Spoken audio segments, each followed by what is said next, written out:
Las declaraciones que hizo el presidente Javier Milei en las últimas horas en referencia a la vicepresidenta Victoria Villarruel, porque esto ha generado opiniones de diversos sectores. Fer, a ver, compartimos primero, ¿cómo estás? Primero, ¿querés que compartamos la declaración textual? Puntualmente, Dale. ¿qué es lo que dijo el presidente?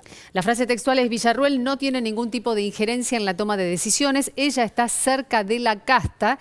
Esta fue la frase que dio lugar a diversas interpretaciones después de que Milei fuera consultado sobre su relación con la vicepresidenta. Bueno, hoy también habló sobre el mismo tema el vocero presidencial Manuel Adorni, también se lo consultó sobre el rol de la vicepresidenta de la Nación, vicepresidenta que en los últimos tiempos no está participando de las reuniones de gabinete, que también muestra en algunos casos agenda propia, porque en su viaje a España y ha reivindicado también la figura de Isabel Martínez de Perón con la puesta de un busto en dependencias del Senado Nacional, marcando diferencias también sobre ese punto, sobre ese tema con el presidente de la Nación, Javier Milei, pero además desde el punto de vista y desde el rol institucional del vicepresidente, tiene la llave del Senado, tiene la llave para abrir el recinto del Senado Nacional y discutir los diferentes proyectos de ley. Muchos de ellos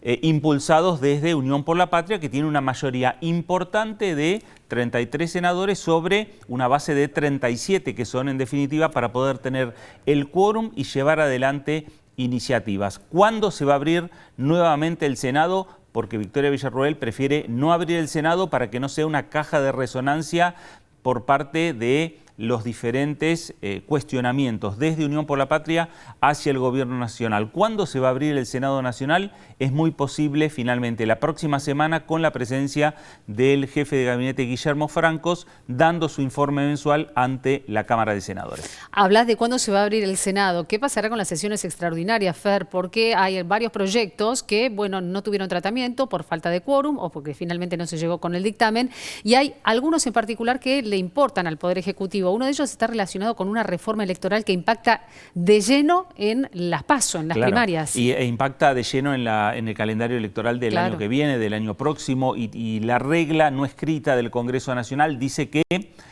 cualquier cambio en legislación electoral se tiene que hacer en año no electoral. Es decir, que para poder analizar un proyecto que podría estar entrando en las próximas horas al Congreso de la Nación, son dos proyectos. Uno que tiene que ver con la eliminación de las PASO, las primarias abiertas, simultáneas y obligatorias, y por el otro lado también está la ley que modifica lo que es el financiamiento a los partidos políticos. Con más apertura al sector privado. Más apertura al sector privado, pero más ahorro hacia el Estado Nacional. ¿Por qué? Porque calculan que si se eliminan las PASO va a haber 45.000 millones de pesos de ahorro para el Estado. Pero si se le suma el ahorro en torno al financiamiento a los partidos políticos, este ahorro alcanzaría casi los 120.000 millones de pesos. Es ahí donde se cruza, cuando se habla de números, con el presupuesto general de gastos para el año 2025. Hay planteos de los gobernadores respecto a diferentes puntos, diferentes partidas presupuestarias a coparticipar. En números que hizo el Gobierno Nacional, esos números alcanzan los 3.700 millones de pesos, 3.700 millones de dólares, y es ahí donde está la pulseada en torno a cómo se mantiene un equilibrio, un déficit cero, que es la apuesta precisa que tiene el Gobierno Nacional cuando envió el proyecto de ley de presupuesto 2025. El acompañamiento al presupuesto 2025 del Poder Ejecutivo Nacional está condicionando claramente otros proyectos que el Gobierno necesita o por lo menos quiere aprobar.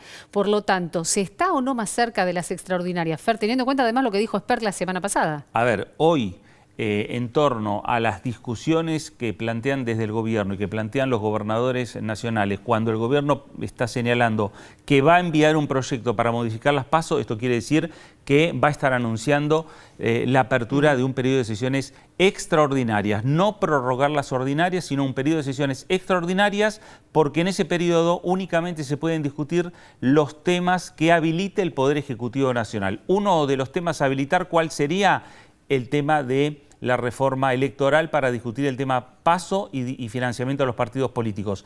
El otro tema, en concordancia con las conversaciones que están lentas, que vienen por momentos grupales con gobernadores y otras veces de maneras individuales, podrían también discutirse lo que es el presupuesto general de gastos 2025. Algunos dicen que de aquí al fin de semana puede haber algún tipo de novedades. Veremos si eso ocurre. Muchas gracias, Fer.